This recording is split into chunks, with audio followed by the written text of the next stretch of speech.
Hello friends, welcome to my channel. This is CA Rakhi Agarwal.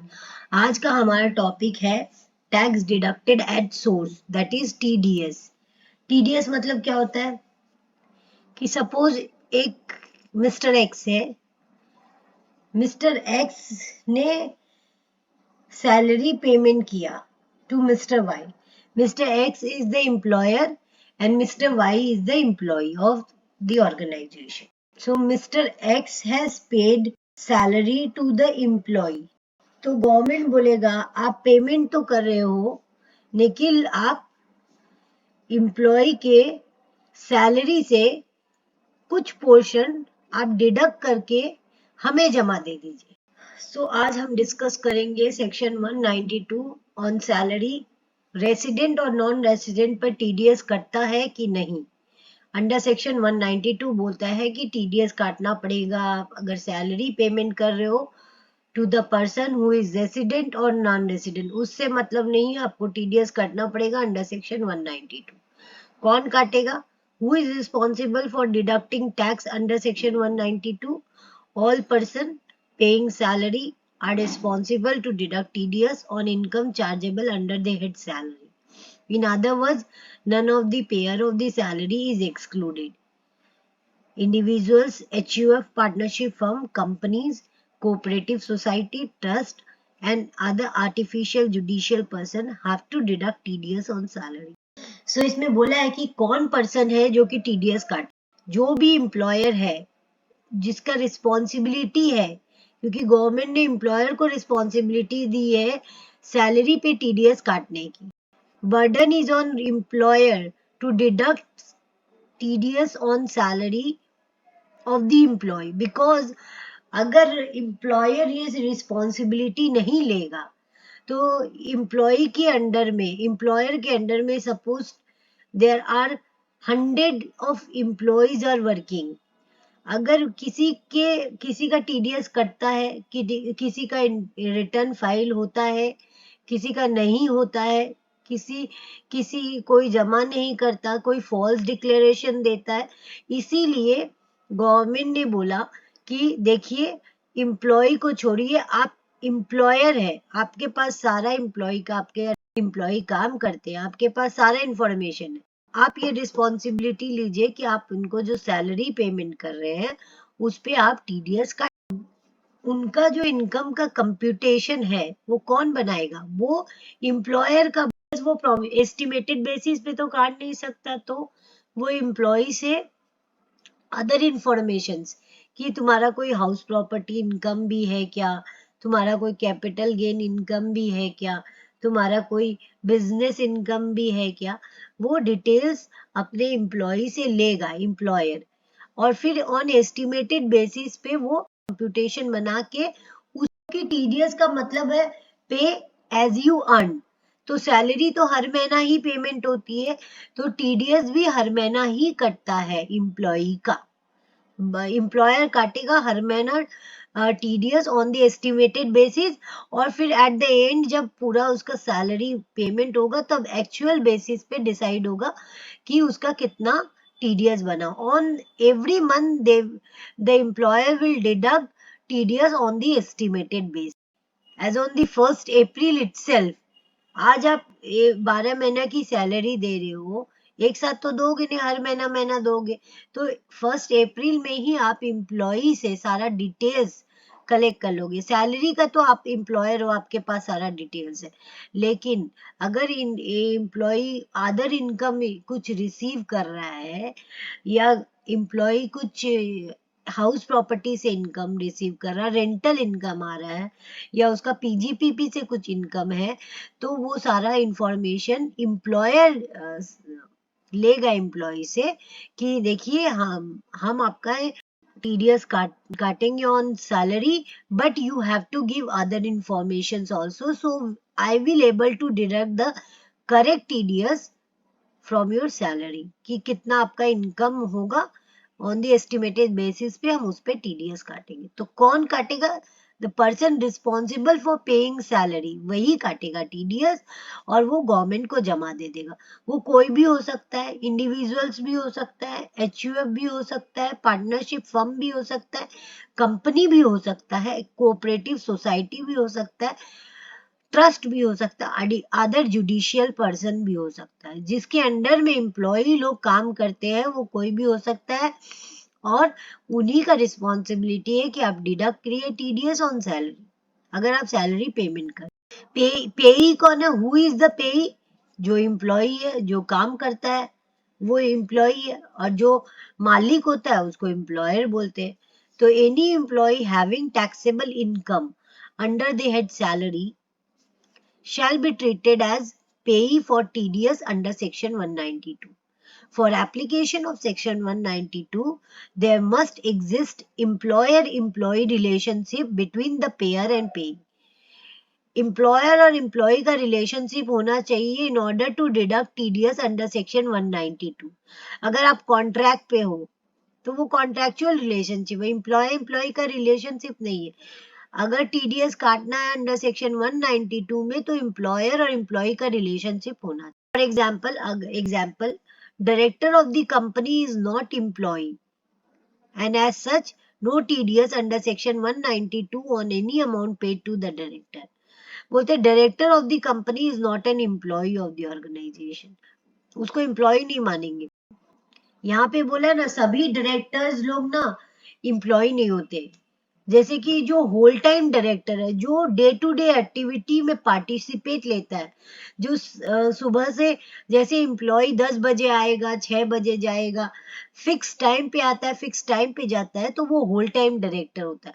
जो every decision of the company का participate करता है, जो मतलब सब चीज देखता है, सब मैनेजमेंट को देखता है, participation in every decision of the company में एक्टिवली इन्वॉल्व रहता है, वो होल टाइम डायरेक्टर रहता है।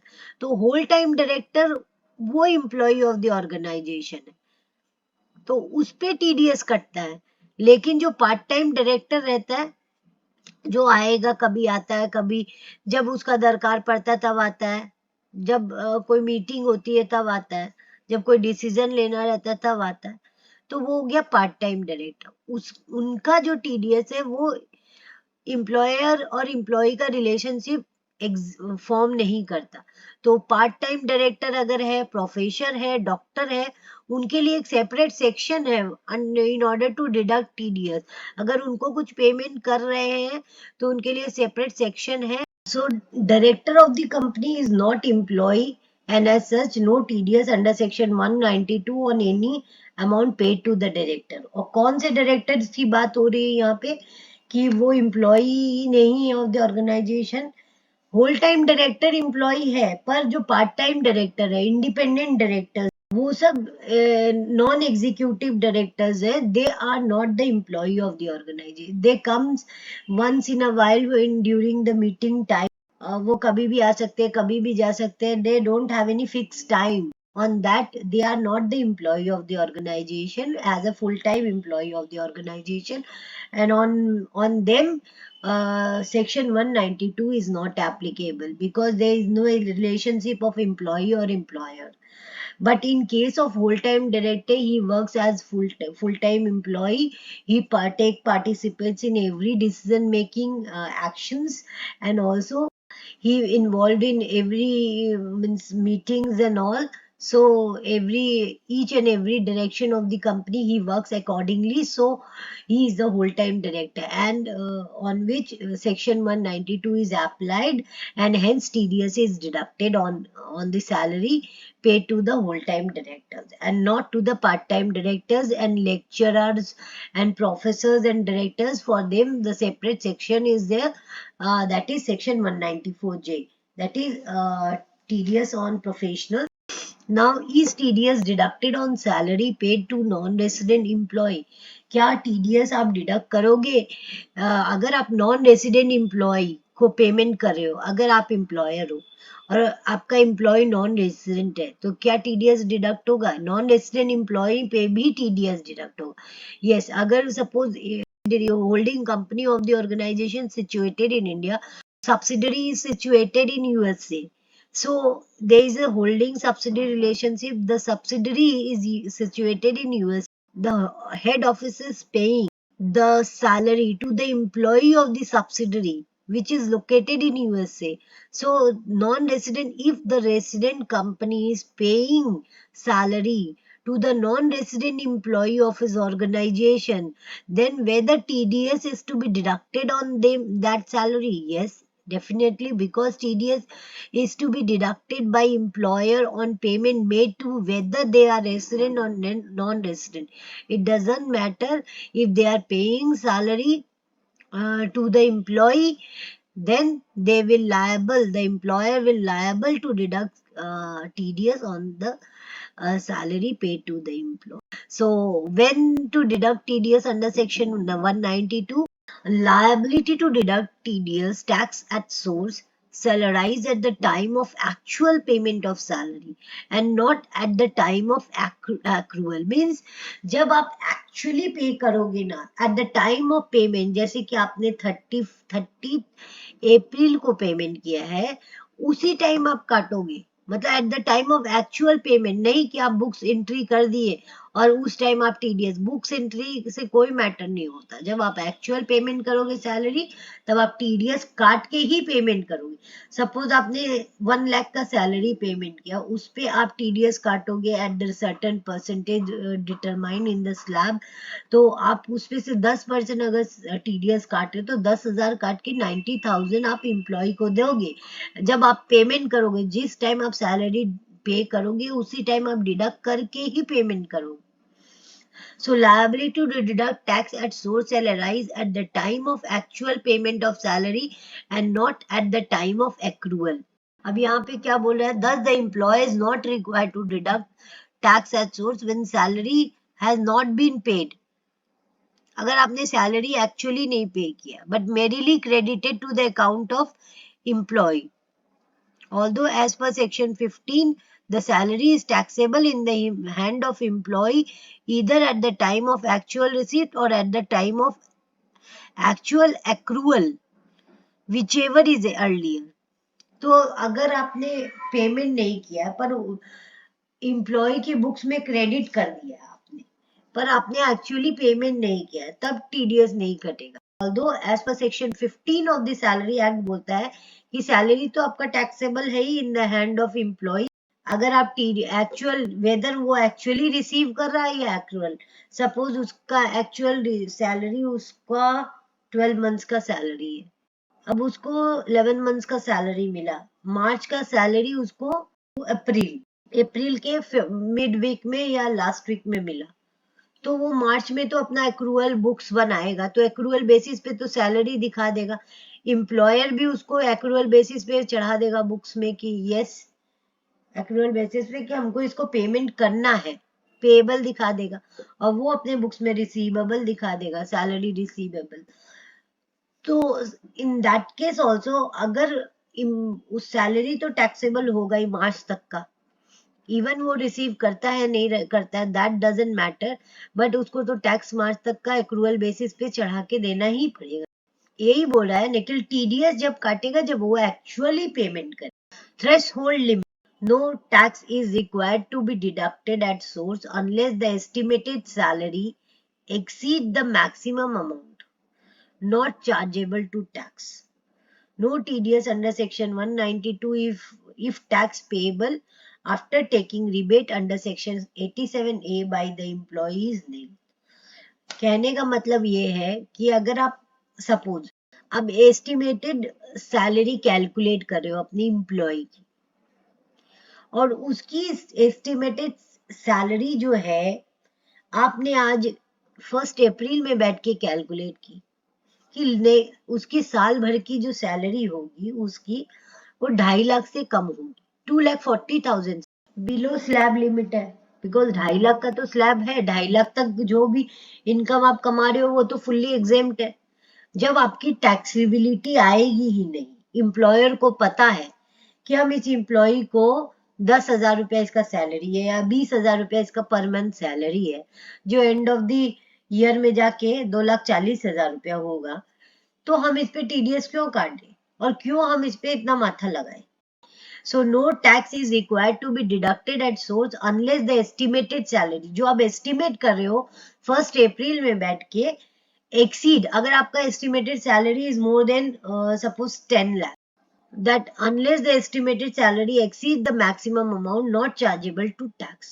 No TDS under section 192 if tax payable after taking rebate. rebate लेने के बाद जो बचेगा amount of the by the employee, अगर आप rebate ले रहे हो, rebate लेने के बाद जो amount बचेगा वो अगर आपका नील है तो कोई TDS काटने का दरकार नहीं। तो अगर आपका सब कुछ मिला के अगर exemption below chargeable to tax आता है, maximum amount not chargeable to tax, employee का जो अमाउंट आता है सब कुछ रिबेट उबेट लेने के बाद, जैसे कि आपका जो भी इनकम है, सैलरी है, चारे अलाउंसेस, लीव ट्रैवलिंग अलाउंसेस, सब लेने के बाद, डिडक्शन लेने के बाद, अगर आपका जो इनकम है वो बिलो टैक्स है तो आपको टीडीएस काटने का कोई दरकार नहीं है।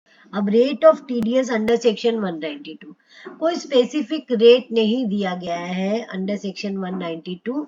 ये स्लैब पे कट, आपका इनकम 2.5 लाख का है तो कोई टैक्सेबिलिटी आएगी नहीं, बिकॉज 2.5 लाख तक एग्जम्प्ट है। अगर आपका इनकम सपोज 10 लाख का है तो 2.5 लाख एग्जेम्प्ट, उसके बाद जो आपका इनकम है 5 लाख तक का 5%, उसके बाद जो है 10%, ऐसे करके जो भी आएगी टैक्सीबिलिटी ऐसे आएगी। तो ये स्लैब कैलकुलेशन है, स्लैब के ऊपर होता है। तो under section 192 there is no specific TDS rate, कोई स्पेसिफिक रेट नहीं बोला इस सेक्शन में। TDS to be deducted is calculated according to the tax slab, जो टैक्स स्लैब है अपना उसी के हिसाब से टीडीएस कटता है। And the rate thereof applicable to the financial year, जैसे जैसे रेट इन फोर्स आता है हर असेसमेंट ईयर में स्लैब चेंज होते हैं, उस स्लैब के हिसाब से आप काटिए टीडीएस एम्प्लॉय की सैलरी पे। TDS to be deducted is calculated according to the tax slab and rate thereof applicable to the financial year for which the salary is paid. जैसे आप सैलरी पेमेंट कर रहे हो, the requirement of deducting TDS under section 192 shall be worked out after considering all the exemptions, allowances, rebates and deductions which are available to the employee. Means यहाँ पे बोलने का मतलब है कि द रिक्वायरमेंट ऑफ टीडीएस तभी आता है जब आप सारा कंप्यूटेशन बना लोगे कि आपका इतना इनकम है, उस पे आपका इतना एग्जेम्पशन है, इतना अलाउंसेस मिला आपको, उसके बाद इतना रिबेट है, चैप्टर 6 का डिडक्शन है, फिर जो ग्रॉस टोटल इनकम होता है, TDS under section 192 has to be deducted at average of income tax computed on the basis of the rates. Suppose आपका टोटल टैक्स लाइबिलिटी आया 60,000 का, 60,000 का टैक्स लाइबिलिटी आया तो उसको आप क्या करोगे, 60,000 एक साथ ही काट लोगे क्या? पूरे साल का आपका टैक्स लाइबिलिटी है 60,000, ऑन द एस्टिमेटेड बेसिस आपने कैलकुलेट किया ऑन 1 अप्रैल, सारा सब चीज ऑन एस्टिमेटेड बेसिस पे लेके अपने टैक्स लाइबिलिटी निकाली एम्प्लॉय की कि 60,000 आ रहा। अब उस पे आप कैसे डिडक्ट करोगे, उसको डिवाइड करोगे, डिवाइडेड बाय 12, और जो एवरेज आएगा, एवरेज टीडीएस आप काटोगे हर महीना। 60,000 अगर एम्प्लॉय का टैक्सेबिलिटी आया है तो एम्प्लॉयर क्या करेगा, उसको डिवाइड करेगा डिवाइडेड बाय 12, और जो एवरेज है, एवरेज अमाउंट है डिवाइडेड बाय 12 कितना हो गया, 5,000 अमाउंट हो गया। तो 5,000 को वो हर महीना महीना महीना महीना उनकी सैलरी से, तो TDS under section 192 has to be deducted at the average of income tax computed on the basis of the rate in force, जो रेट एप्लीकेबल है ड्यूरिंग द फाइनेंशियल ईयर, जो रेट एप्लीकेबल है during the financial है उसी rate पे। The total tax to be deducted on the estimated income of the employee for the relevant financial year is divided by the number of the month of his employment, कितना month वो काम कर रहा है, हर साल में 12 महीना होता है तो 12 से ही डिवाइड होगा। अगर वो मिड ऑफ द मंथ में, जैसे उसने अगस्त में ज्वाइन किया, फाइनेंशियल ईयर एंड हो गया मार्च, तो रिमेनिंग 9 मंथ्स, जितना भी मंथ्स है 9 मंथ्स में वो डिवाइड हो जाएगा, उसका सैलरी उस पे कंप्यूट होगा। The amount so arrived is the monthly deduction at source, deduction of tax at source. However, if the employee does not have PAN number, TDS shall be deducted at the rate 20. So वही बोल रहा है कि total tax आप deduct करोगे on the estimated basis divided by the number of the months of his employment, कितना महीना उसने काम किया उसके ऊपर हिसाब से। जैसे वो 1 अप्रैल से आप कैलकुलेट करें तो 12 महीना का, क्योंकि फाइनेंशियल ईयर एंड होता है 31 मार्च को। और अगर मिड में उसने ज्वाइन किया तो रिमेनिंग मंथ जो वो काम करेगा 31 मार्च तक, उस हिसाब से आप उसका सैलरी पे एस्टिमेटेड बेसिस पे टीडीएस डिडक्ट कीजिए। The amount so arrived is the monthly deduction of tax at source. However, if the employee does not, अगर employee के पास पैन नंबर नहीं है तब आपको TDS हायर रेट पे काटनी पड़ेगी, that is at the rate 20. Where the employer is also liable to deduct TDS on non-monetary perquisites. Suppose आपने अपने specified employee है, आप उसको perquisites benefits दे रहे हो, उसको कैश बेनिफिट्स भी दे रहे हो, कैश तो वो रिसीव कर ही रहा है, उसके बाद उसके साथ आप नॉन मॉनिटरी बेनिफिट्स भी दे रहे हो। नॉन मॉनिटरी जैसे आप कैश बेनिफिट दे रहे हो उसको 15 लाख का कैश, तो वो 15 लाख रिसीव कर रहा है, उस साथ साथ वो 5 लाख का परक्यूजिट भी रिसीव कर रहा है। तो टोटल उसका सैलरी, मॉनिटरी सैलरी तो 15 लाख हो गया और नॉन मॉनिटरी सैलरी उसका 5 लाख हो गया। तो क्या बोल रहा है गवर्नमेंट की, पूछ रहे हैं कि क्या नॉन मॉनिटरी परक्यूजिट जो एम्प्लॉई रिसीव करेगा उस पर भी टीडीएस कटेगा? मॉनिटरी वो भी तो जो परक्यूजिट एम्प्लॉय को मिल रहा है वो भी तो उसका सैलरी का पार्ट ही है, तो क्या उस पे भी एम्प्लॉयर टीडीएस काटेगा? वही पूछ रहा है कि क्या उस पे भी टीडीएस कटेगा। सेक्शन 192(1)(a बोलता है, provides an option to the employer to pay tax on behalf of employee on non-monetary perquisites. However, it is not mandatory for the employer to pay. So, for the purpose of paying tax by the employer under section 1A, tax shall be determined at the average rate of income tax in force on the income chargeable under the head salary, including the value of non-monetary power. अब government ने ये provision दिया 192(1)(a में, क्या बोला कि employer को एक ऑप्शन दिया कि आपके पास एक ऑप्शन है, अगर आप एम्प्लॉय को, अपने एम्प्लॉय को नॉन मॉनिटरी पर्क्स दे रहे हो तो उस पर टैक्स देने का लायबिलिटी भी आप ले, क्योंकि एम्प्लॉय बोला कि भाई हम तो नहीं पेमेंट कर सकते, एक तो आप मुझे कैश नहीं दे रहे, नॉन मॉनिटरी पर्क्स दे रहे हो, उस पे भी आप बोल रहे हो कि मैं उस पर टैक्स दूं, वो तो हम नहीं दे पाएंगे। तो एम्प्लॉयर बोला ठीक है, तुम मेरे एम्प्लॉय हो, हम देंगे तुम्हारे नॉन मॉनिटरी पर्क्स पे टैक्स। तो ये भी लायबिलिटी एम्प्लॉयर की है कि अगर वो नॉन मॉनिटरी पर्क्स अपने एम्प्लॉय को दे रहा है तो उसका टीडीएस काट के जमा भी कौन करेगा? एम्प्लॉयर ही करेगा, और वो उसका जो टैक्स पेमेंट करेगा वो एम्प्लॉयर ही पेमेंट करेगा, वो एम्प्लॉय से कुछ रिसीव नहीं करेगा। मतलब provide an option to employer to pay tax on behalf of employee, employee के बिहाफ में पेमेंट करेगा on non monetary perquisites. However it is not mandatory for the employer, ये ऑप्शनल है, ये मैंडेटरी नहीं है कि एम्प्लॉयर को पेमेंट करना ही है। पर सेक्शन में दे दिया गया है 192(1)(a में बोल दिया गया है कि ये एम्प्लॉयर पेमेंट करेगा अगर नॉन मॉनिटरी पर्क्स वो अपने एम्प्लॉय को देता, but it is not, it is optional, it is not mandatory. For the purpose of paying tax by the employer under section 1A, tax shall be determined at the average rate. जैसे average rate पे calculate करते हैं of income tax in force on the income chargeable under the head salary, including the value of non-monetary perks. Non-monetary perks को भी include करके उस पे TDS काट. Excess or shortfall of TDS during the financial year. अब suppose any excess or deficiency arising out of the previous deduction or failure to deduct during the financial year can be adjusted subsequently as per section 192(3). Excess or shortfall of TDS during the financial year, any excess or deficiencies arising out of previous deduction or failure to deduct during the financial year can be adjusted subsequently as per section 192(3). Thus, where the assessee did not deduct tax from the salary in each month, rather it deduct at the end of the financial year, interest under section 201A could not be levied by various judgment passed. If the TDS under section 192 is not deducted in equal installment intentionally and the deficiency is made good in the last month, interest under section 201(1)A is liable to be levied.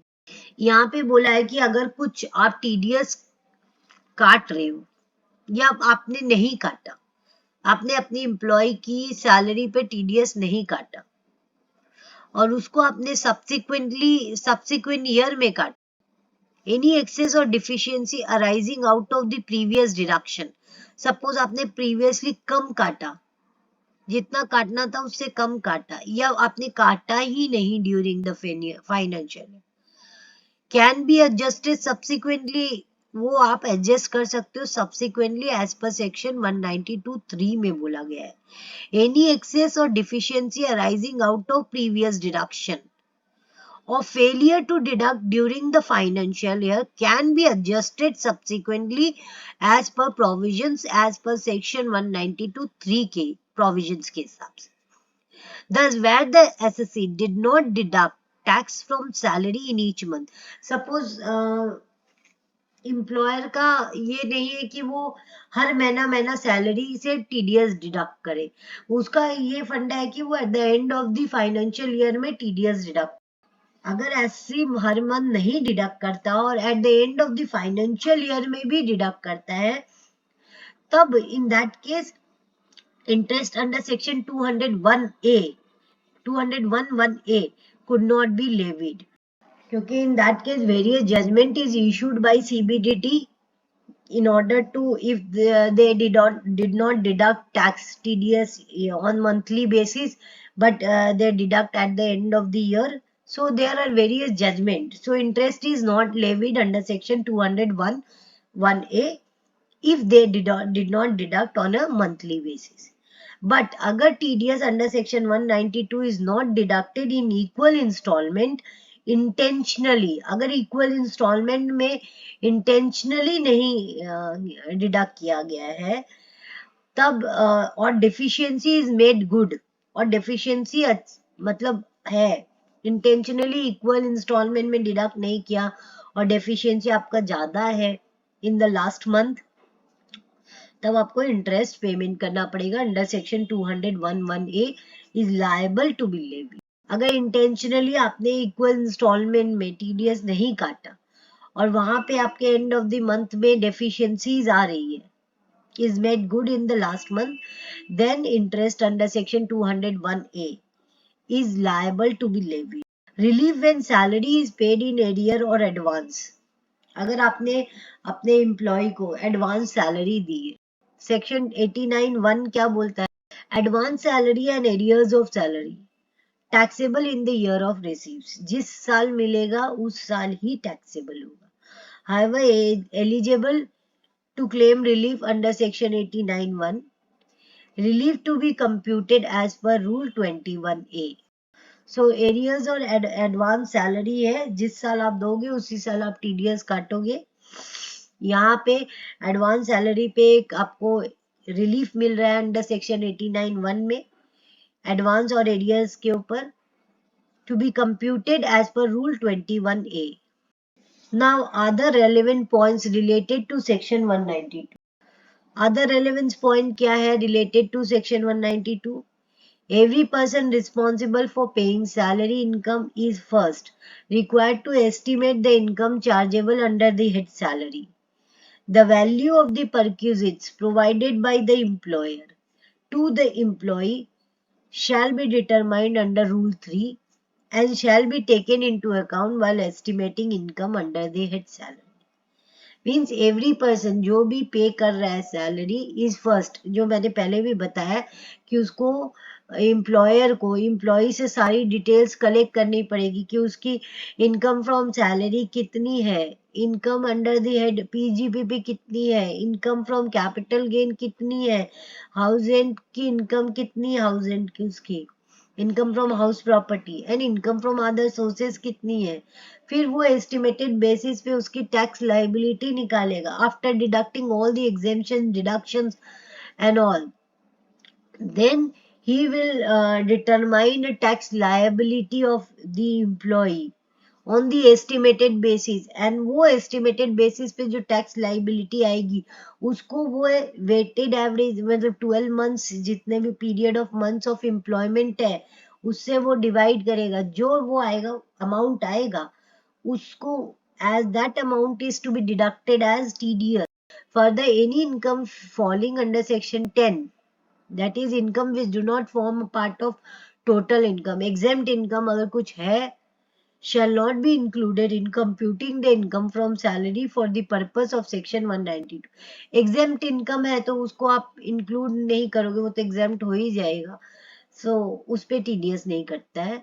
The person responsible for making payment shall be taken into consideration. सारा deduction वो computation जब बनाएगा तो TDS जब काटेगा तो सारा deduction भी क्लेम करेगा वो, जैसे कि 80C का डिडक्शन, 80CC का डिडक्शन, 80 डबल सी डी का डिडक्शन, 80 डबल सी जी का डिडक्शन, 80 डी का, 80 double D, 80 double D B, मतलब सारा डिडक्शन जो है वो भी क्लेम करेगा. The person responsible for making payment shall also take into consideration ये सब amount 80 T 80 U. A deduction of tax at source is to be made after allowing reliefs को भी कंसिडर करेगा, जैसे कंप्यूटेशन आपने बनाया उस पे आपने डिडक्शन क्लेम किया, देन जो अमाउंट आएगा उस पे आप 89(1) का रिलीफ भी क्लेम करोगे. is made after allowing relief under section 89(1) and after considering the tax on the perquisites agreed to be borne by the employer. जो भी टैक्स परक्यूजिट जो आफ्टर उसको भी कंसीडर करोगे, जो tax on perquisite employer agree करता है कि हम बियर करेंगे, वो एम्प्लॉयर बियर करेगा जो टैक्स, उसको भी कंसीडर करने के बाद जो अमाउंट आएगा उस पे टीडीएस कटेगा.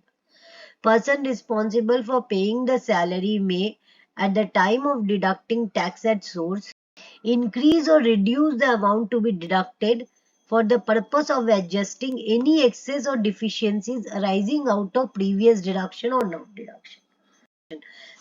इसमें बोला कि सपोज आपने सैलरी में एम्प्लॉय की सैलरी में इंक्रीमेंट हो गया है तो आप अब क्या करोगे, अब आपको फिर को उसको डिटरमाइन करना पड़ेगा कि उसका कितना इंक्रीमेंट को लेके फिर आपको इंक्रीज और डिक्रीज करना पड़ेगा एनी अमाउंट.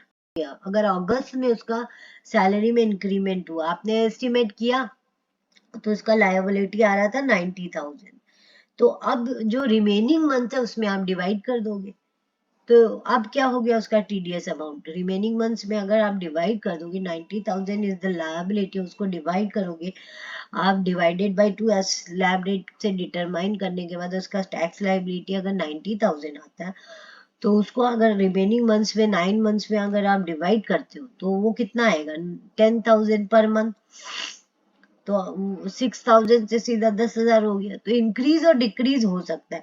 अगर उसका सैलरी डिक्रीज हो गया, सपोज उसने छोड़ दिया, तो आप कैसे कैलकुलेट करोगे, तो वही है person responsible for paying the salary में at the time of deducting tax at source increase और reduce the amount to be deducted for the purpose of adjusting any excess और now tax to be deducted from other income of the employee. The employee may declare his other income to the employer for the purpose of tax deduction and source under this section. If he wants to declare, then participants of other income not being a loss, income होना चाहिए, loss नहीं होना चाहिए, and tax to be deducted at source. Loss सिर्फ उसी income from house property का ही employer will take into consideration. If any other losses is there, he will not take into consideration. तो loss under the income from house property अगर है तो उसको वो consideration में लेगा वाइल कैलकुलेटिंग टीडीएस. बट कोई अदर लॉसेस है, लॉस फ्रॉम कैपिटल गेन और लॉस फ्रॉम पीजीबीपी, वो सब वो कंसिडर नहीं करेगा while computing the income on estimated basis of the employee while calculating TDS. So loss जो है वो इनकम फ्रॉम हाउस प्रॉपर्टी का ही वो सिर्फ कंसिडर करेगा while calculating the computation of his employer. तो एम्प्लॉयर को एम्प्लॉय सारा डिक्लेयर करेगा अपना इनकम, सो वो काट सके TDS on the estimated basis. और लॉस अगर है एम्प्लॉय का तो वो लॉस भी डिक्लेयर करेगा, पर सब लॉस फ्रॉम हाउस प्रॉपर्टी का ही कंसिडरेशन वो लेता है while कैलकुलेटिंग द TDS, और अदर लॉसेस है उसका कंसिडरेशन नहीं लेता. Shall be submitted to the employer in prescribe form and verified in prescribe manner on receipt of the same. जब एम्प्लॉयर को ये सारा डिक्लेरेशन मिलेगा एम्प्लॉय से, तो employer shall deduct tax under section 192 after taking into account other income. Other income को consider करने के बाद वो TDS काटेगा एम्प्लॉय की सैलरी पे, मतलब इनकम पे. However, this shall not have the effect of reducing the tax deductible except where the loss under the head income from house property has been taken into account from salary income below amount that would be so deductible if the other income and tax deducted thereon had not been taken into account. So only house property का loss he consider करेगा, any other losses है he will not consider while deducting TDS on this income of the. Now whether benefit of lower deduction or no deduction of TDS is available under section 192. Lower deduction की जैसे आपका जो slab rate है उससे आप कम में काटो. अब एम्प्लॉय बोलेगा कि मेरा तो इनकम ही नहीं है, तो आप मेरा सैलरी क्यों काट रहे हो इतने ज्यादा रेट पे, स्लैब रेट पे. मेरा अगर वो एम्प्लॉय डिक्लेयर करता है एम्प्लॉयर फॉर लोअर डिडक्शन और नो डिडक्शन, मेरा डिडक्शन का लायबिलिटी नहीं मिलता, आप मत काटिए. वो कैसे डिक्लेयर करेगा? वो एक फॉर्म जमा करेगा, एक एप्लीकेशन करेगा in the form number 13 to the assessing officer. If the assessing officer is satisfied that the total income of the recipients justifies the deduction of income tax at a lower rate or no deduction of income tax, he may be given such certificate as may be appropriate. तो however अगर employ को lower deduction claim करना है या no deduction claim करना है from employer कि देखिए मेरा तो इनकम ही नहीं, आप मेरा टैक्स मत काटिए, तो एम्प्लॉय को एओ को असेसिंग ऑफिसर को एक फॉर्म जमा करना पड़ेगा. वो फॉर्म है 13, फॉर्म नंबर 13 जमा करना पड़ेगा टू द असेसिंग ऑफिसर. और असेसिंग ऑफिसर उसको चेक करेगा वेदर द जो एम्प्लॉय का इनकम है सही में वो सेटिस्फाई कर रहा है क्या कंडीशंस का, कि डिडक्शन उसका लोअर रेट पे हो या उसका डिडक्शन हो ही ना. तब उसको एक सर्टिफिकेट देगा ये कि आपका लोअर डिडक्शन सर्टिफिकेट, और वो सर्टिफिकेट वो ले जाके अपने एम्प्लॉयर को देगा. तब एम्प्लॉयर उस पे या तो कम रेट पे टैक्स काटेगा या काटेगा ही नहीं, जैसे भी सर्टिफिकेट उसको एम्प्लॉय को मिलेगा एओ से. तो yes, however, SC to whom the salary is payable may make an application in form number 13 to the AO, assessing officer, and if the assessing officer is satisfied that the total income of the recipients, that is the employee, justifies the deduction of income tax at a lower rate or no deduction of income tax, he may be given such certificate as may be appropriate. Now, whether provisions of section 192 shall also apply to salary paid by non-resident employer to a non-resident employee for service rendered in India. अब क्या बोल रहा है कि whether provisions of section 192, जो provision है section 192 का, shall also apply to the salary paid by non-resident employer. Non-resident employer है और non-resident ही employee है for the service rendered in India, पर वो कंपनी भी outside India, located outside India, and the employee is also a non-resident employee, पर जो service render कर रहा है वो इंडिया में रेंडर कर. तब सेक्शन 192 क्या अप्लाई होगा? तब बोलता है अगर कोई एम्प्लॉयर है जो कि नॉन रेसिडेंट है और एम्प्लॉई भी नॉन रेसिडेंट है, पर वो सर्विस जो रेंडर कर रहा है वो इंडिया में रेंडर कर रहा है, जैसे मैंने आपको बोला था कि सब्सिडरी लोकेटेड आउटसाइड इंडिया, उसका जो एम्प्लॉई है वो भी नॉन रेसिडेंट है, वो इंडिया के लिए काम कर रहा है, इंडिया को सर्विस दे रहा है, वो कंपनी भी इंडिया को सर्विस दे रही है, उसके एम्प्लॉय भी इंडिया को सर्विस दे रही है।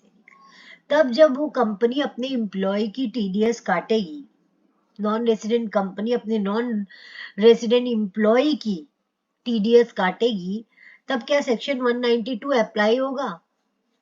यहाँ पे बोलता है yes, provision of section 192 shall apply if the salary was paid for service rendered in India, even though the employer as well as the employee were non-resident and the payment is made outside India। क्योंकि यहाँ पे service render हो रहा है India में और India से payment हो रहा है आउटसाइड इंडिया, तब क्या होगा, उस एम्प्लॉय की जो भी पेमेंट हो रहा है employee in the form of salary, अगर वो सर्विस दे रहा है इंडिया में in the form of salary, employee employer relationship exist हो रहा है और वो जो नॉन रेसिडेंट एम्प्लॉयर है non resident, so in that case yes section 192 will apply, because क्या है कि सर्विस भी इंडिया में आ रहा है और पेमेंट भी इंडिया से हो रहा है, तब इन दैट के और इन द वहां पे एम्प्लॉय का रिलेशनशिप फॉर्म कर रहा है, तब इन दैट केस क्या होगा, टीडीएस अंडर सेक्शन 192 काटा, सॉरी एविडेंस और proof of claim to be submitted by employee under section 192 2D। 192 2D बोलता है कि आप एम्प्लॉय हो, आपको सारा एविडेंस जमा करना पड़ेगा अपने एम्प्लॉयर को, क्यों? क्लेम करने के लिए, आपके पास जो जो क्लेम आपको जो जो एग्जेम्पशन चाहिए उसका आपको एविडेंस जमा करना पड़ेगा अपने एम्प्लॉयर को, तभी एम्प्लॉयर आपको एग्जेम्पशन दे। क्या क्या जमा करना पड़ेगा आपको?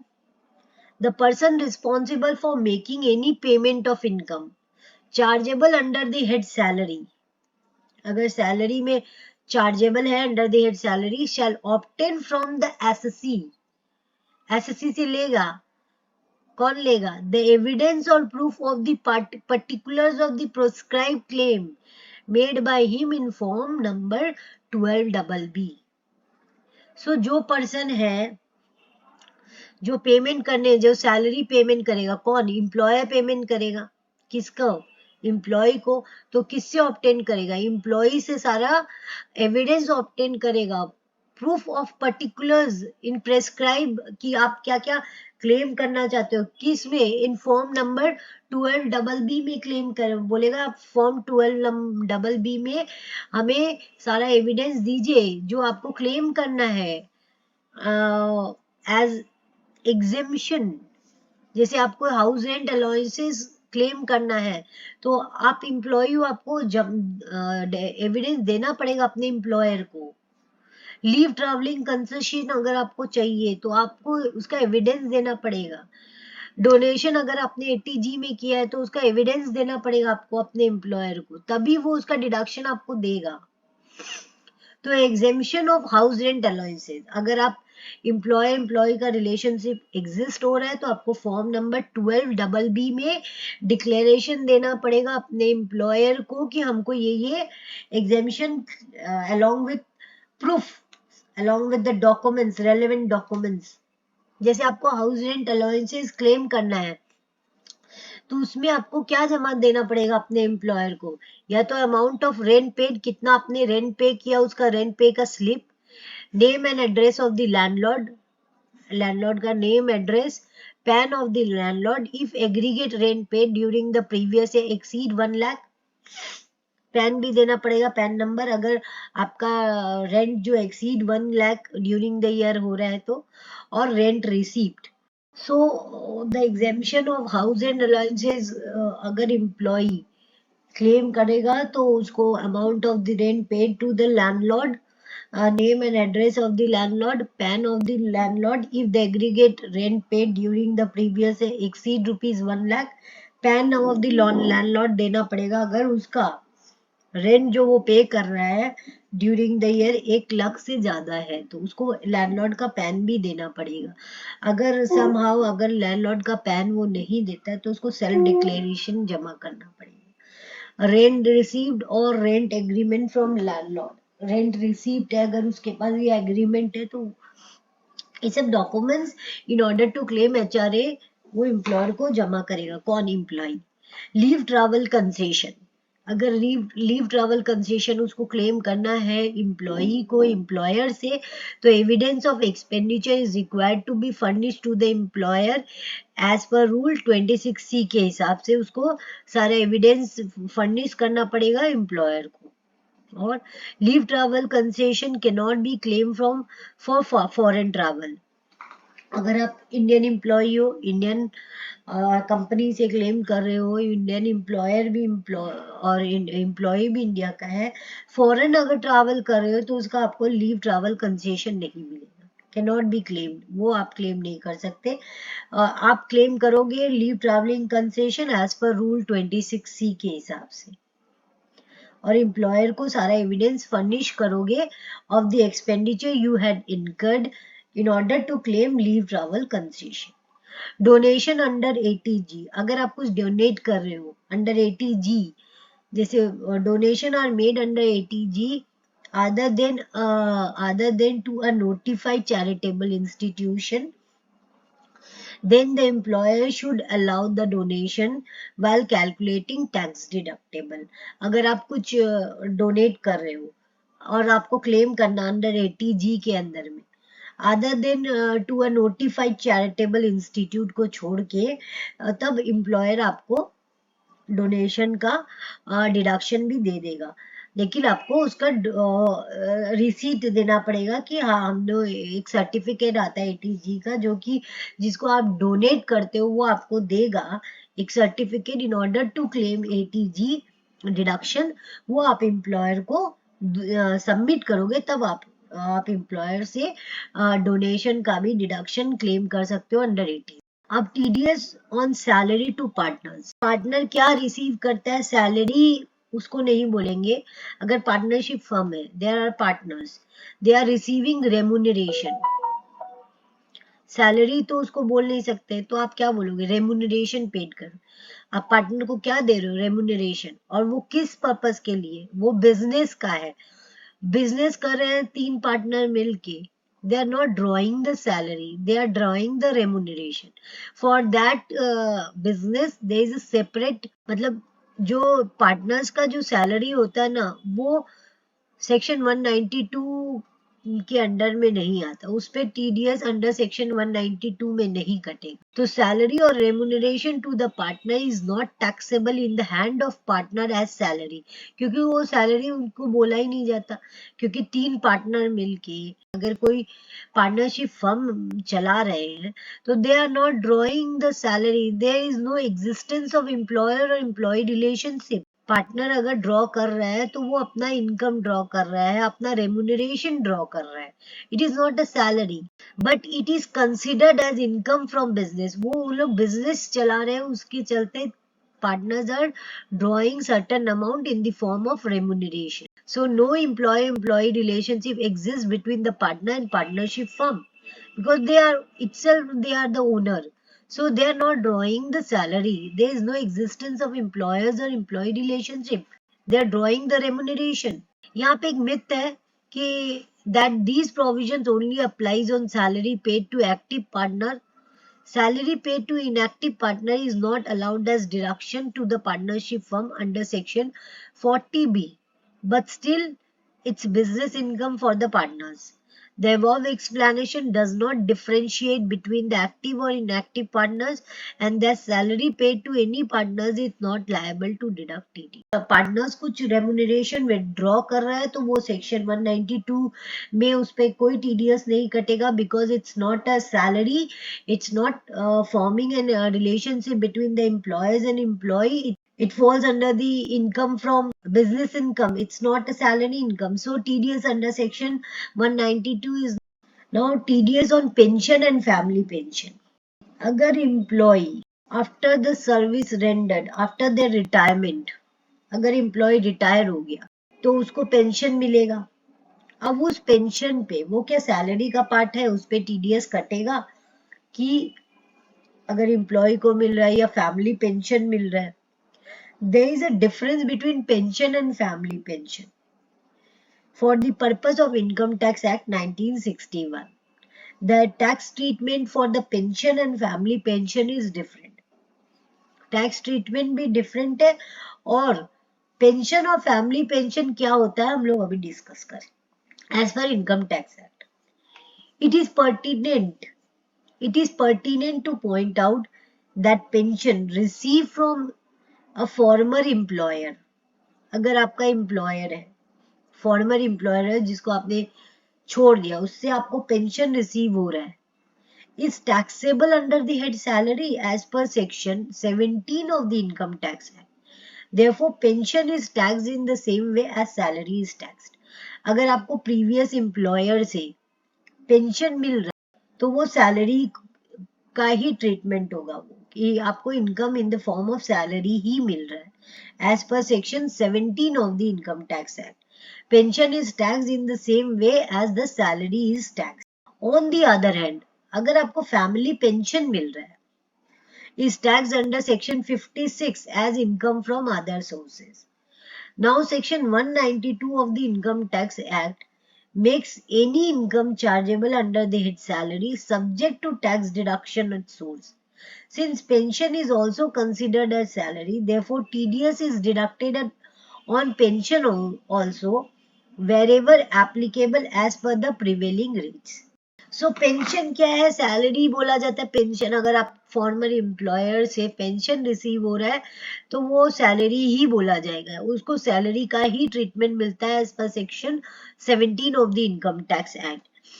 और उस पे एज इट इज जैसे आप सैलरी पे डिडक्ट करते हो TDS, in the same way you will deduct TDS under section 192 income. अगर आप पेंशन का इनकम रिसीव करें तो उस पे भी in the same way you are deducting TDS जैसे आप सैलरी पे टीडीएस कर. Now on the other hand, family pension is not salary but the income from other source, therefore TDS cannot be deducted on family pension under section 192. Moreover, there is no other sections in the Income Tax Act which makes it mandatory to deduct TDS on family pension. Therefore, there is no TDS deduction on family pension. So family pension पे कोई TDS नहीं कटता क्योंकि वो income from salary नहीं माना जाता, वो इनकम फ्रॉम अदर सोर्सेज में माना जाता है. और ऐसा कोई प्रोविजन नहीं बना अभी टीडीएस के अंदर में, ऐसा कोई सेक्शन भी नहीं है बोला जा रहा है अंडर टीडीएस कि आप फैमिली पेंशन पे टीडीएस काटो. तो देयर इज नो सच कोई, जब प्रोविजन नहीं है तो कोई मैंडेटरी प्रोविजन नहीं है, इसीलिए टीडीएस ऑन फैमिली पेंशन नहीं कटता है. टीडीएस ऑन फैमिली पेंशन नहीं कटता है क्योंकि वो इनकम फ्रॉम सैलरी नहीं माना जाता, वो इनकम फ्रॉम अदर सोर्सेज माना. Salary receive by member of parliament, MLA, minister, उन लोग को क्या सैलरी माना जाए? उन लोग जो अमाउंट रिसीव करते हैं वो जो in the form of salary या रेमुनरेशन क्या है, तो वो हम लोग डिस्कस करेंगे. Remuneration receive by member of parliaments, member of legislative assembly is not chargeable as income under the head salary. उन लोग जो रिसीव करते हैं ना, पार्लियामेंट मेंबर्स जो भी अमाउंट रिसीव करते हैं गवर्नमेंट से, एमएलएज हो गए, मिनिस्टर्स हो गए, वो सैलरी नहीं माना जाता, वो रेमुनरेशन माना जाता है. Remuneration receive by the member of parliament, members of legislative assembly is not chargeable as income under the head income from salary as there is no employee employers relationship. यहाँ पे employer employee का relationship exist नहीं कर रहा तो वो salary नहीं है, सैलरी नहीं है तो उसका सेक्शन 192 अप्लाई नहीं होगा. It is not chargeable under the head, तो इसको कहाँ चार्ज करते हैं? इसको इनकम फ्रॉम अदर सोर्सेज मानते हैं उन लोग. अगर उन लोग मेंबर ऑफ पार्लियामेंट कुछ रिसीव करता है in the form of remuneration, they will charge under the head income from other sources, और टीडीएस उस पर नहीं कटता है बिकॉज वो सैलरी का relationship, employee employee relationship exist नहीं कर रहा है, तो उसको टीडीएस अंडर सेक्शन 192 में. Now TDS under section 192 in light of section 115 BAC, what it says, intimation to an employer The employee, whether having any income under the head P, profit and gain from business and profession or not, has to intimate the employer about the intention to opt for concessional rate of taxation under section 115 BAC of the Act. The employer will deduct TDS accordingly. Means TDS under section 192 in light of section 115 BAC. Intimation to the employee, whether having any income under head profit and gain from business and profession or not, has to intimate the employer about the intention to opt for concessional rate of taxation under section 115 BAC of the Act. The employer will deduct TDS accordingly. कहने का मतलब ये है कि आप जो employee है जिसका income profit and gain from business and profession से आ रहा है कि नहीं, उससे मतलब नहीं है. Whether having any income from business and profession or not, has to, उसको इंटीमेट करना पड़ेगा about the intention to opt. अगर वो ऑप्ट करना चाहता है under section 115 BAC which talks about the new tax regime, employ अपने एम्प्लॉयर को इंटीमेट करेगा कि I want to opt for concessional rate of taxation under section 115 BAC under new tax regime. So वो अपने employer को बताएगा, intimate करेगा, inform करेगा कि तब एम्प्लॉयर उसका टीडीएस नए रिजीम के हिसाब से काट के, मतलब नए हिसाब से उसका टैक्स लाइबिलिटी निकालेगा न्यू टैक्स रिजीम के रेट के हिसाब से, और फिर उसके इनकम पे टीडीएस काटेगा. If no such intimation is made, अगर कोई इंटीमेशन नहीं देता है एम्प्लॉई एम्प्लॉयर को, तो टीडीएस जैसे कट रहा है पुराने without considering the section 115 BAC उस हिसाब से कटेगा. Intimation made to the employer cannot be modified during the year. अगर employee employer को intimate करता है regarding the concessional rate of taxation, तो employer उसको modify नहीं कर सकता during the year. Intimation जो once made to the employer cannot be modified during the year.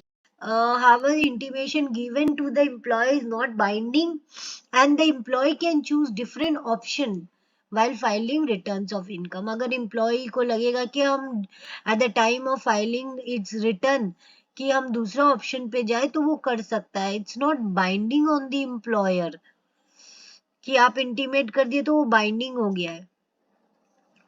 In respect of the employer, employee having income under PGBP, अगर उसका income PGBP से आ रहा है, intimation for subsequent year would not deviate from previous intimation except when the employee opt out for section.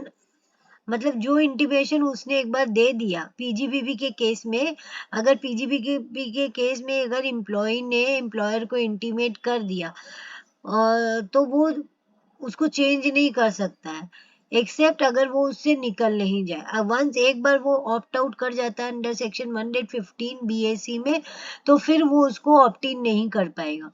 तो ये only in case of profit and gain from business and profession के case में होता है, जब उसका income from under the head profit and gain from business and profession होता है. तब एक बार जो intimation for subsequent years would not deviate from previous year, मतलब वो चेंज नहीं कर सकता जब तक कि वो उससे ऑप्ट आउट नहीं हो जाए. अगर एक बार ऑप्ट आउट हो गया तो वो ऑप्ट इन नहीं कर सकता in future. Note, when to exercise option under section 115 BAC if in having income from business and profession. आप कब एक्सरसाइज करोगे ऑप्शन 15 BAC का? अगर आपका इनकम है बिजनेस एंड प्रोफेशन से. A person can opt under section 1, तभी वो एक्सरसाइज करेगा, तभी वो ऑप्ट कर सकता है 15 BAC का ऑप्शंस को, अगर उसका income from business and profession से, जैसे आपका सैलरी इनकम भी है फिर बिजनेस एंड प्रोफेशन का भी इनकम, तब आप ये ऑप्ट कर सकते हो ये section 115 BAC.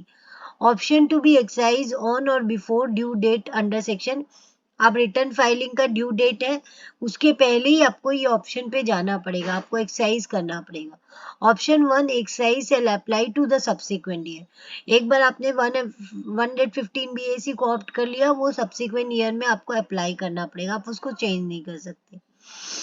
Can only be withdrawn once and thereafter the SC cell. एक बार अगर आप उस ऑप्शन से ऑप्ट आउट हो जाते हो एक बार भी, तो आप उसमें एलिजिबल नहीं होंगे in future to opt under section 115 BAC if not having income from business and profession.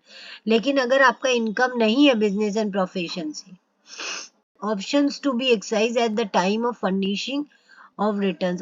Return file करने के टाइम ही आप एक्सरसाइज कर सकते हो ऑप्शन को। SC will have the option each assessment year to choose from either the narrative provisions or section 115 BAC।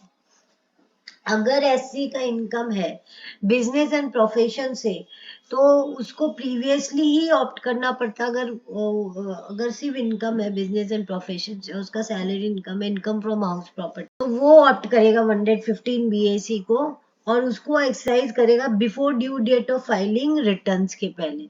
और एक बार exercise कर लेगा तो उसको सब्सिक्वेंटली उसको वही न्यू रिजीम में ही फॉलो करना पड़ेगा। अगर न्यू रिजीम से वो निकलना चाहता है तो उसको एक ही चांस मिलेगा, वो एक बार निकल जाएगा तो फ्यूचर में वापस ऑप्ट इन नहीं कर सकता। लेकिन अगर उसका बिजनेस इनकम नहीं है और अदर इनकम ही है, जैसे उसका हाउस प्रॉपर्टी से इनकम है, सैलरी इनकम है, कैपिटल गेन से इनकम है, या इनकम फ्रॉम अदर सोर्सेज है, लेकिन उसका बिजनेस इनकम नहीं है, तब वो कभी भी चेंज कर सकता है ऑप्शन को। वो रिटर्न फर्निशिंग के टाइम भी चेंज कर सकता है और वो सब्सिक्वेंट ईयर में भी ऑप्ट इन ऑप्ट आउट कर सकता है। SC will have the option each assessment year, her assessment year में वो एक नया ऑप्शन, मतलब अगर 15 BAC फॉलो करना है तो वो 15 BAC पे जा सकता है। कोई और अदर देन 15 BAC जो पुराना टैक्स रिजीम ओल्ड रिजीम में भी वो important notes. It may be noted that दो Section 192 provide for allowances of deduction under Chapter 6A, the annual circulars on TDS restrict deduction under Section 80G to the donation to certain specified fund, which are specifically mentioned in the circular. Therefore, even though an employee furnish proof for donation at source under Section 192, unless they are covered in the circular। कहने का मतलब यही है कि it may be noted that section 192 हम लोग को deduction देता है चैप्टर 6A में।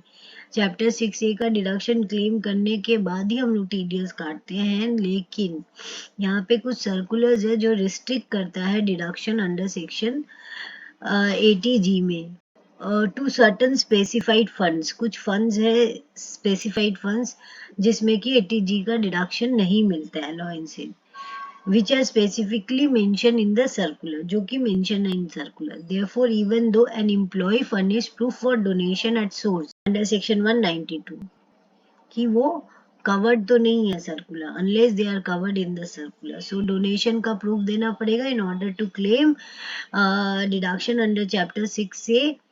और वो proof वो circular वाला TDS मतलब डोनेशन नहीं होना चाहिए जो कि रिस्ट्रिक्ट करता है डिडक्शन अंडर 80G।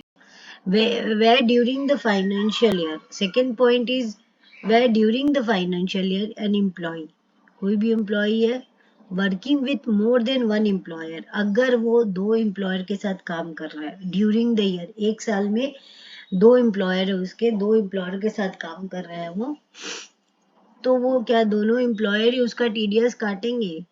हो सकता है दोनों एम्प्लॉयर्स का TDS काटे, लेकिन वो अपने एक एम्प्लॉयर चुनेगा। ये एम्प्लॉय का डिसीजन है कि वो अपना डिटेल्स किस एम्प्लॉयर को देता है in order to deduct TDS। दोनों एम्प्लॉयर अगर काटेगा तो ये ओवरबर्डन हो जाएगा, एम्प्लॉय को दोनों एम्प्लॉयर को अपना सारा डिटेल्स देना पड़ेगा। फिर वो अपनी सैलरी जो देता है उस पे काटेगा, वो अपनी सैलरी जो देता है उस पे काटेगा, तो अलग अलग दोनों एम्प्लॉयर जितनी सैलरी देते हैं उसको उस पे काटेंगे, तो वो एम्प्लॉयर उसका कंप्यूटेशन बना के TDS काटेगा। ऐसा भी हो सकता है, ऐसा भी हो सकता है सपोज 4 मंथ्स उसने एक कंपनी में काम किया, फिर उसने शिफ्ट कर लिया दूसरी कंपनी में ड्यूरिंग द ईयर, तो एक साल में दो एम्प्लॉयर तो हो ही गए। तो पहला एम्प्लॉयर एस्टिमेटेड बेसिस पे उसका सारा साल भर का डिडक्शन किया था कि उसको लगा था कि वो रहेगा एम्प्लॉय उसके साथ, लेकिन एम्प्लॉय तो बीच में ही छोड़ के चला गया। तो वो एम्प्लॉयर जितना अपना डिडक्शन किया है, जितना टीडीएस काटा है, उसको काट के वो एम्प्लॉय को पेमेंट कर देगा उसका सैलरी, जिसका नेक्स्ट एम्प्लॉयर जो उसका नया एम्प्लॉयर है अपने फिर रिमेनिंग मंथ्स पे वो काटेगा उसका डिडक्शन टीडीएस। तो अगर वो ऐसा भी हो सकता है कि एक साथ वो साल भर दो एम्प्लॉयर के साथ काम कर रहा है, 4 मंथ्स एक एम्प्लॉयर के साथ काम कर रहा है, रेस्ट ऑफ द मंथ वो दूसरे एम्प्लॉयर के साथ काम कर रहा है, ऐसा भी हो सकता है। तो where during the financial year an employee is working with more than one employer, एक एम्प्लॉयर से ज्यादा के साथ काम कर रहा है एक साल में, और resign from employment and join another employer, या तो एक साथ दोनों के साथ काम कर रहा है या एक कंपनी को रिजाइन करके दूसरी कंपनी ज्वाइन किया उसने ड्यूरिंग द ईयर, ही में furnish to the employer of his choice, अपनी चॉइस का एम्प्लॉयर को फर्निश करेगा इन द फॉर्मर केस और the subsequent employee in the latter case such details of salary due or received by him from other employers, the tax deducted at source, and such other particulars as may be prescribed in form 12B। 12B form में वो अपना सारा details furnish करेगा अपना employer को, farmer employer का भी और current employer. In such a case, the employer shall be bound to consider the information for the purpose of deduction of tax under section 192। तो फिर एम्प्लॉयर बाउंड हो जाएगा कि वो कंसिडर करे वो इंफॉर्मेशन जो कि एम्प्लॉय उसको दिया है, और after considering on the information तब वो टीडीएस जो अमाउंट बनेगा लायबिलिटी उस पे टीडीएस का। In case the employee choose not to furnish this details of income of other employment, the employer shall deduct tax only in the receipts of salary paid by him।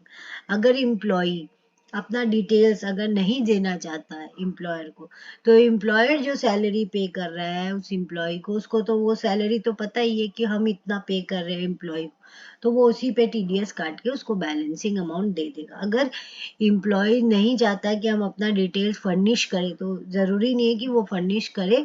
Employer जो salary पे कर रहा है employ को, उसको पता है हम इतना सैलरी पे कर रहे हैं अपने एम्प्लॉय को, तो उस पे ही वो अपने सैलरी पे ही टीडीएस काट के उसको बैलेंसिंग अमाउंट दे देगा। तो in case the employee choose not to furnish these details of income of other employment, the employer shall deduct tax only in respect of salary paid by him।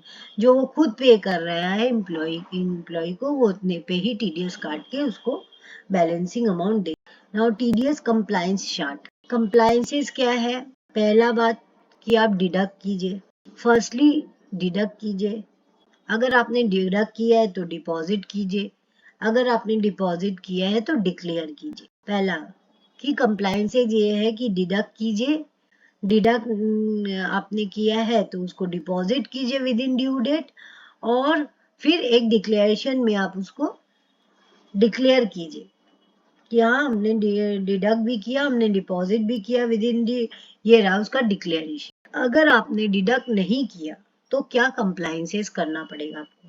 As per the provisions of chapter 17B, deem default, मान लेंगे कि आपने default किया है under section 201(1) और penalty लग जाएगा आपका under section 271C 271CA to the extent of TDS, जितना अमाउंट टीडीएस का बनता है उतना ही पेनल्टी लग जाएगा। तो ये हम लोग डिटेल में जब सेक्शन पढ़ेंगे तब पढ़ेंगे, लेकिन अभी आप जान लीजिए कि अगर आपने डिडक्ट नहीं किया तो आप पे ये डीम डिफॉल्ट का सेक्शन लग जाएगा, पेनल्टी का सेक्शन लग जाएगा, और जितना आपका टीडीएस आपने नहीं काटा उतना ही आपको पेनल्टी देना पड़ेगा। द एक्सटेंट ऑफ टीडीएस, अगर आपने काटा पर आपने डिपॉजिट नहीं किया तब क्या कंप्लायंसेस होगा?